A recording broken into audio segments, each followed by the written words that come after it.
Si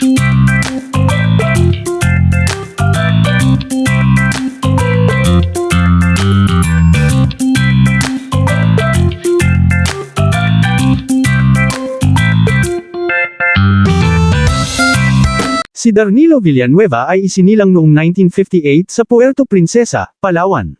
Siya ay anak ni Antonio Villanueva, na nagmula sa Lopez, Quezon, at ni Herminia Francia, na mula naman sa Gumaca, Quezon. Sa murang edad pa lamang, natutunan na niya ang kahalagahan ng sipag, tiyaga, at pagtanggap sa mga hamon ng buhay. Sa Lopez, Quezon niya ipinagpatuloy ang kanyang pag-aaral sa high school. Pagkatapos nito, nagpunta siya sa Maynila upang ipagpatuloy ang kanyang pangarap na magkaroon ng magandang propesyon. Nag-aral siya sa Manuel Luis Quezon University sa kursong Civil Engineering. Dahil sa mga pangyayari at pangangailangan sa buhay, hanggang ikatlong taon lamang niya ito na ipagpatuloy. Ngunit hindi naging hadlang ang hindi pagtatapos ng kursong iyon upang ipagpatuloy niya ang kanyang paghahanap ng direksyon sa buhay. Nag-aral din si Darnilo ng General Radio Communication, isang 2 taong technical course na kanyang natapos. Ang kaalamang natutunan niya rito ay naging dagdag na kasanayan na kanyang nadala sa mga sumunod na yugto ng kanyang buhay. Sa paghahanap buhay, nagsimula rin siyang magtrabaho bilang cook sa iba't ibang restaurant sa Maynila. Sa pamamagitan ng kanyang sipag at karanasan, unti-unti niyang napalawak ang kanyang kaalaman sa food preparation, kitchen operations, at catering.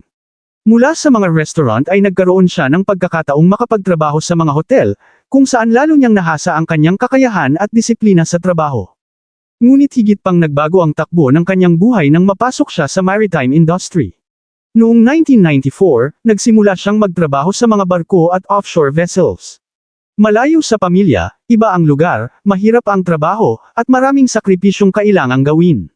Gayunpaman, hinarap niya ang bawat hamon ng may tapang at determinasyon.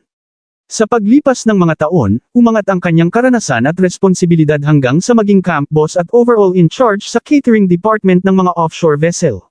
Malaki ang kanyang pananagutan dahil siya ang tumitingin sa pangkalahatang operasyon ng catering, mula sa pagkain at kusina hanggang sa kapakanan ng mga taong umaasa sa maayos na serbisyo ng departamento. Sa kanyang mahabang karanasan sa barko at offshore work, nakilala niya ang tunay na halaga ng disiplina, pamumuno, pakikasama, at pagiging responsable. Hindi naging madali ang mga taong inilaan niya sa trabaho. Maraming pagkakataong kailangang tiisin ang pagod, pangungulila sa pamilya, at panganib ng pagtatrabaho sa malayo. Ngunit ang lahat ng iyon ay kanyang tiniis para sa kinabukasan at kapakanan ng kanyang pamilya. Noong 2018, matapos ang mahigit 2 dekada ng pagtatrabaho sa mga barko at offshore vessels, dumating ang panahon upang siya ay magretiro. Ang kanyang pagre-retiro ay hindi lamang pagtatapos ng isang trabaho kundi pagtatapos ng isang mahabang kabanata ng buhay na puno ng karanasan, sakripisyo, at tagumpay.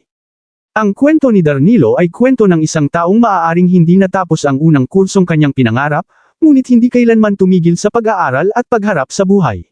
Mula sa isang batang nagmula sa Palawan at Quezon, naging estudyante sa Maynila, naging cook, hotel worker, marino, at kalaunan ay naging camp boss at pinuno ng catering operations sa offshore vessels. Sa kanyang paglalakbay, pinatunayan niya na ang tagumpay ay hindi lamang nasusukat sa diploma o titulo. Mas mahalaga ang tapang na magsimula muli, ang sipag na magpatuloy, at ang kakayahang bumangon sa bawat pagsubok. Ngayon, ang mga taon ng kanyang pagtatrabaho ay nagsisilbing baol ng mga karanasan at aral na maaari niyang maipasa sa mga nakababatang henerasyon.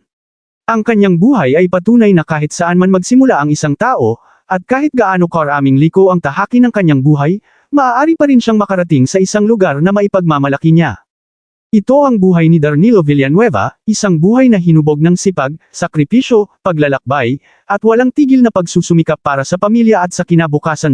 Sana naibigan niyo ang kwento ng aking buhay. Please like, share and subscribe, hit notification bell for my new video update. Thank you.